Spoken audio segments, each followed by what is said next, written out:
Graça e paz do Senhor Jesus. Continuando o nosso estudo da Epístola aos Hebreus, vamos analisar hoje o capítulo 7 de Hebreus, versículos 1 a 3. Vamos orar?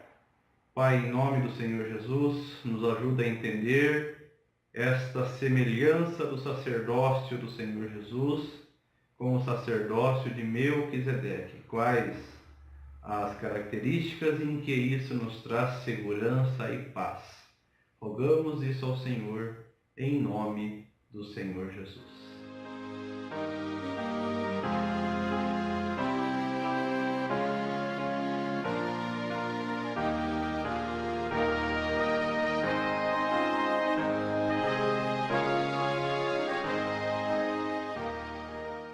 Objetivo desse estudo: analisar o sumo sacerdócio perpétuo de Melquisedeque, comparando com o do Senhor Jesus. Esse é o nosso objetivo, vamos caminhar nesse objetivo, nesse estudo.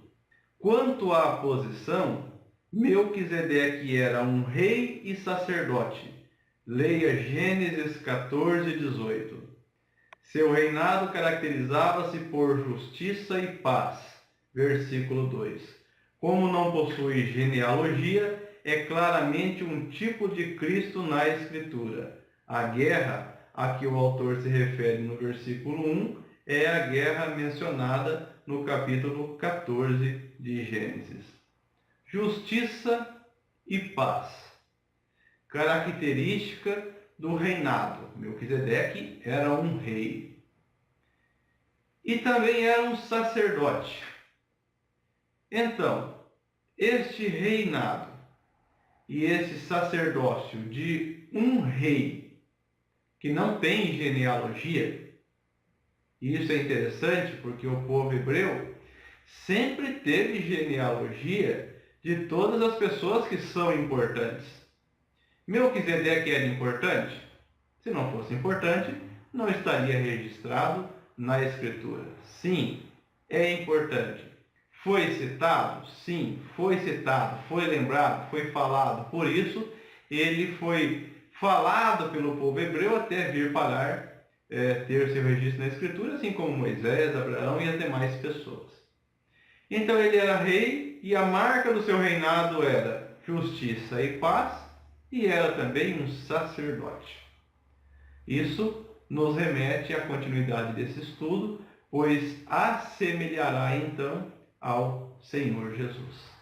A passagem de Gênesis 14, onde Melquisedeque se encontra com Abraão, é um tipo do reino milenar, onde Cristo aparece na batalha do Armagedon e vence a besta, o falso profeta, os adoradores da besta, e aprisiona o diabo, instaurando em seguida o milênio. De forma semelhante, Melquisedeque traz bênçãos após o período de guerra. Gênesis 14, 18 a 20. Veja as bênçãos de Melquisedeque em Gênesis 14, 10 a 20. Se você for observar, Abraão vinha de uma guerra. Ele foi buscar seu sobrinho, Ló, que foi levado cativo. E ele juntou mais de 300 homens e trouxe a Ló. Ele vinha de uma guerra. E após vir dessa guerra, se você ler a passagem de Gênesis citada, ele recebe bênção. Ele é abençoado, ele recebe paz através da bênção. Claramente, então, é um tipo do Senhor Jesus que, após a terrível tribulação que a igreja passará, a guerra que a igreja passará, mencionada em Apocalipse, será sucedida pela paz que o Senhor Jesus trará. Isso é interessante, nós analisarmos, nós pensarmos sobre esta ótica. Isto é interessante demais. Outra característica interessante que nós encontramos aqui é estas bênçãos que Melquisedeque traz. Você quer bênção maior do que morar no céu com o Senhor Jesus, sendo fiel aqui na terra? Foi isso que aconteceu. Abraão, ele vai para essa guerra, e na guerra, o que nós temos? Nós temos tribulação, angústias, mortes. Quando Abraão retorna, então, o que ele tem? Ele tem bênçãos. Vemos, então, algumas características deste Melquisedeque que não tem genealogia. Ele era rei, sacerdote, e abençoa Abraão em nome do Deus Altíssimo. Isso tem suas implicações que já veremos, trazendo bênçãos a Abraão. O Senhor Jesus traz bênçãos para nós. E a maior bênção é morar no céu. Melquisedeque é um legítimo representante de Cristo.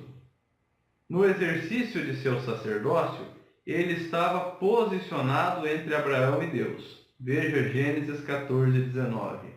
Na qualidade de representante de Deus perante os homens, ele abençoou a Abraão em nome de Deus. Como representante dos homens perante Deus, ele louvou ao Deus Altíssimo em nome de Abraão. Ele traz bênçãos de Deus aos homens e dirige o louvor dos homens a Deus.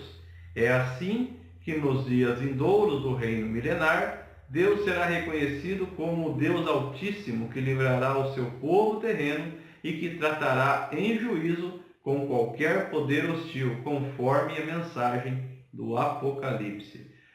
Vimos aqui algumas características do sacerdócio, que marcavam as características do sacerdote como um representante de Deus aos homens e dos homens a Deus. Por que então estamos analisando isso? Porque Melquisedeque era um sacerdote. Porque o Senhor Jesus é considerado pelo autor aos Hebreus como sumo sacerdote, segundo a ordem, não de Arão, que era um sumo sacerdote, o primeiro, e os demais então tiveram consequência como seu sacerdócio. Não, o Senhor Jesus não é um sumo sacerdote segundo a linhagem de Arão e nem o poderia ser, como já vimos nos estudos anteriores. Ele era, segundo Salmo 110:4, um sumo sacerdote segundo a ordem de Melquisedeque.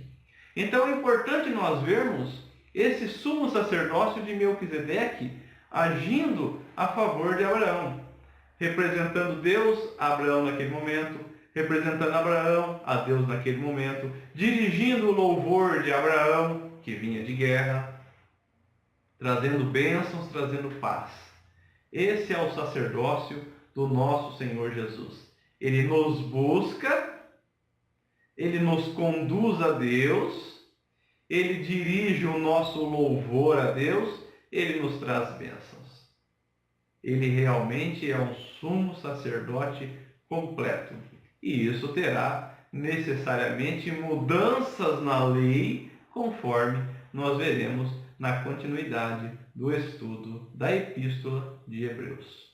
Cristo haverá de resplandecer como rei e sacerdote.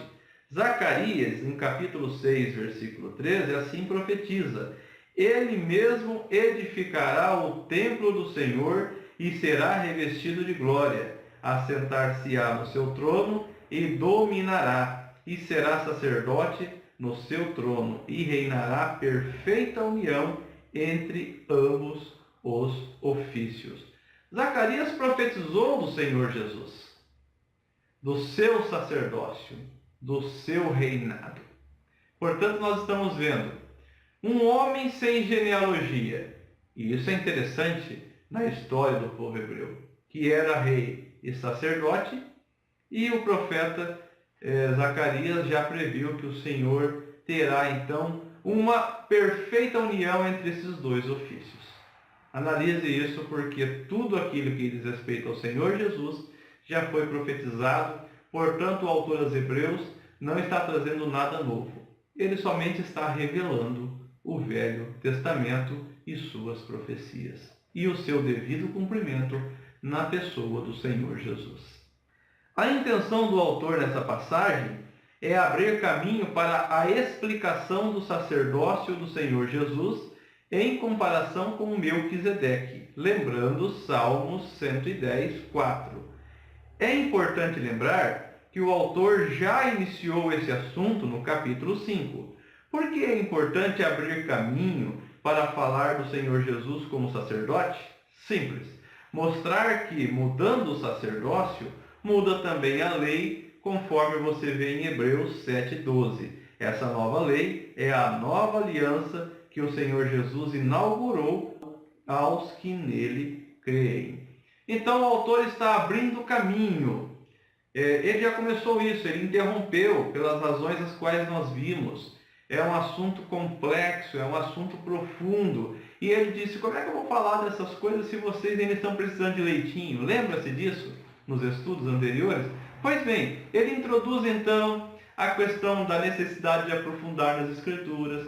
Ele aprofunda o perigo da incredulidade, da apostasia. Ele trata do poder da palavra de Deus, que revela essas coisas profundas e nos convence. E agora, então, ele retorna a esse assunto. E ao retornar a esse assunto, ele abre caminho para falar de uma profundidade que vai mexer em todo o sistema levítico do Velho Testamento. Isso são detalhes que veremos nos nossos próximos estudos. Sobre a importância da citação de Abraão ter pago dízimos a Melquisedeque, versículo 2, falaremos no nosso próximo estudo. O porquê dos dízimos entrarem em questão aqui, né? Sobre isso falaremos nos nossos próximos estudos. Resumindo então esta sessão de Hebreus capítulo 7, versículos 1 a 3. Melquisedeque era rei de Salém e sacerdote do Deus Altíssimo. Versículo 1. O profeta Zacarias profetizou que o Senhor Jesus resplandecerá como rei e sacerdote, e com ele o ofício de rei e sacerdote terá perfeita união. Percebe a semelhança? Melquisedeque, rei e sacerdote, não tem genealogia, é eterno, como o Senhor Jesus é eterno. Portanto, um homem na história. Era um rei, eu acredito que fosse realmente um ser humano. Mas não tem genealogia. E o salmista diz que o sacerdócio do Senhor Jesus, o sumo sacerdócio, é a segunda ordem de Melquisedeque. O profeta Zacarias previu que o Senhor Jesus será rei e sacerdote e este ofício terá plena harmonia no reinado e sacerdócio dele, como tinha também de Melquisedeque, um reino de justiça e paz. Veja então a semelhança. Melquisedeque abençoou Abraão após uma guerra que ele enfrentou. O Senhor Jesus estenderá seu tabernáculo, habitação, sobre os que vierem da grande tribulação. Apocalipse 7,15. Veja que interessante. Abraão vinha de uma guerra e foi abençoado por Melquisedeque. Tinha essa possibilidade de abençoar por ser um sacerdote. O Senhor Jesus abençoará, estenderá o seu tabernáculo, a sua habitação, sobre todos os fiéis que vierem da tribulação. A marca do reinado de Melquisedeque era justiça e paz, reinado justo, sacerdócio abençoado. Assim será o reinado milenar do Senhor Jesus e, por fim, o reinado da Nova Jerusalém. Quando você vê sobre o reinado milenar do Senhor no Apocalipse, nós percebemos que será, e o profeta Isaías também já profetizou, que será uma vida longa novamente na terra, com paz, com alegria, porque é o Senhor Jesus quem irá reinar. Os homens pegarão nas orlas dos judeus e dirão, nos leve, queremos ir, ver esse rei. Será uma paz que a terra não tem e terá, e que era a marca do reinado de Melquisedeque, do sacerdócio de Melquisedeque. Então Melquisedeque, na verdade, é um tipo perfeito na terra daquele que será o reinado do Senhor Jesus. Essa é a comparação que nós estamos analisando. Melquisedeque não tinha genealogia, não possui registro de nascimento e morte, assim é o Senhor Jesus, eterno. Outra característica, semelhança, esse é o objetivo do nosso estudo, analisar o sacerdócio de Melquisedeque e compará-lo, com o do Senhor Jesus. Eterno, por não ter genealogia, mostra que não tem início e fim. O Senhor Jesus também não tem início e não tem fim. Ele é eterno. O autor abriu caminho nessa sessão para mostrar o sumo sacerdócio do Senhor Jesus, segundo a ordem de Melquisedeque e não de Arão. Lembrando o Salmo 110:4. Qual o objetivo? Mudou o sacerdócio, mudou a lei. É por isso que o autor está abrindo caminho para falar desse sacerdócio do Senhor Jesus, comparando com esse sacerdócio de Melquisedeque e lembrando que ele é um sumo sacerdócio segundo a ordem de Melquisedeque. Aí então o autor irá falar sobre toda a mudança inevitável em todo o sistema levítico, em toda a lei. Às vezes se fala de lei civil, cerimonial, religiosa. É toda a lei mudou, porque há um novo sacerdócio. E se há sacerdócio, há também mudança de lei. Veremos isso com clareza na continuidade desse nosso estudo de Hebreus. Algumas perguntas para nós finalizarmos e pensarmos nesse estudo que tivemos. Qual é a matança dos reis citada em Hebreus capítulo 7, versículo 1? Qual a marca do reinado de Melquisedeque? Em que isso é semelhante ao reinado do Senhor Jesus? Qual a comparação que podemos fazer entre Melquisedeque e o Senhor Jesus em Hebreus capítulo 7, versículo 3? Esse foi mais um momento aprendendo o Evangelho verdadeiro. Eu sou Mário Violada. Aguardo você para continuarmos estudando a Epístola aos Hebreus. Que a graça e a paz do Senhor Jesus reine no seu coração. Amém.